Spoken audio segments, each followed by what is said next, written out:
Hello guys! So gagawa tayo ngayon ng keto or low carb na bread. Very easy lang to. Kayang-kaya ng kahit sino. Hindi kailangan ng oven. Ang kailangan mo lang dito is microwave. Ang mga ingredients para sa ating gagawing keto bread ay half teaspoon ng baking powder, 3 tablespoons ng almond flour, 1 egg, 1 tablespoon ng melted butter. Pwedeng unsalted, pwedeng salted, pwede ring margarine. Some parmesan cheese, tansya mode. And of course, ang ating spices. Sa akin lang ginagamit ko ay basil and Italian. Pwede kang gumamit ng rosemary, ng thyme, and kung ano-ano pang herbs na gusto mo. So tara, mag-start na tayo. So unang-una, yung itlog natin ay ating imimix. Gamit lang tayo ng tinidor or mixer. Wire whisk, pwede rin. And i-add natin ang melted butter. Actually, margarine ang gamit ko. Ang kagandahan nito, itong mismong gamit kong bowl, dito mismo ako mag-shape ng bread natin. Dito ako, directly ko siyang ilalagay dyan. I mean, directly na siya dyan, hindi ko na ililipat. Tapos yung microwave na lang siya. And then, lalagay tayo ng 3 tablespoons ng almond flour.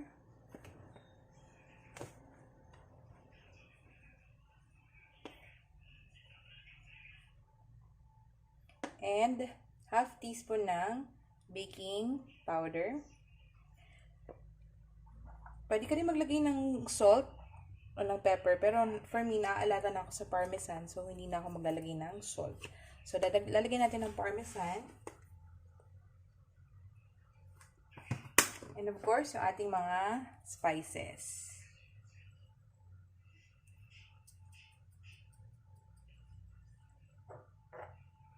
Italian at saka basil. And, imimix mo lang yan. Ganun lang kadali. May manok sa kapitbahay.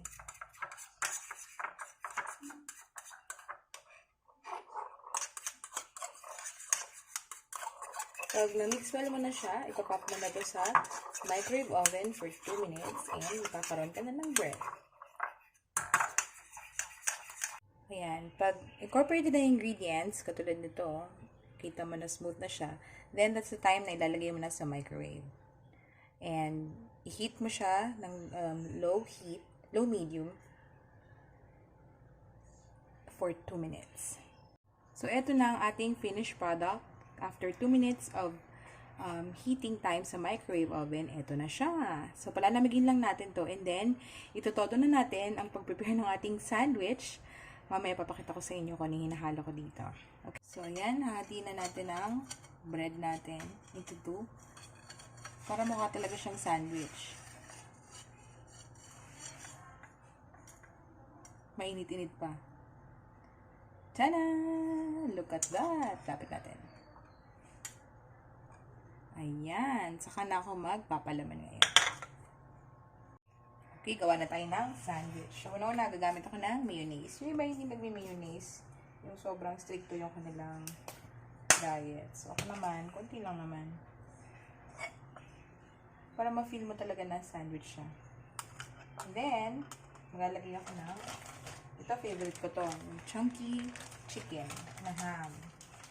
So, dahil maliit lang yung bread natin, pwede mo namang hatiin para tipid-tipid. So, ganito lang yung gagawin natin. I-half ko na. Ayan. And then, maglalagay tayo ng lettuce. The more, the merrier. And of course, pipino.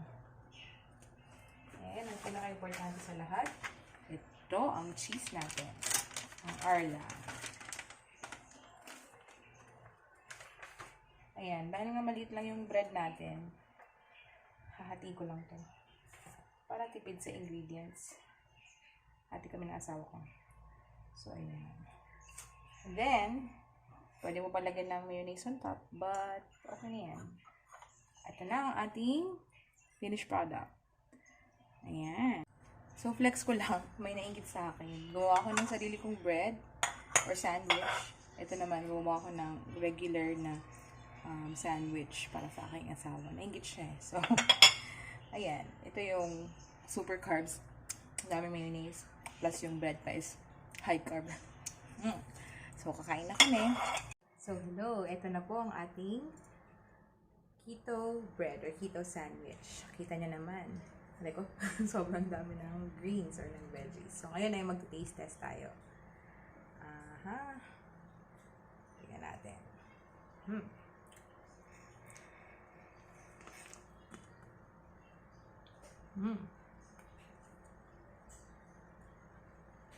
Sarap.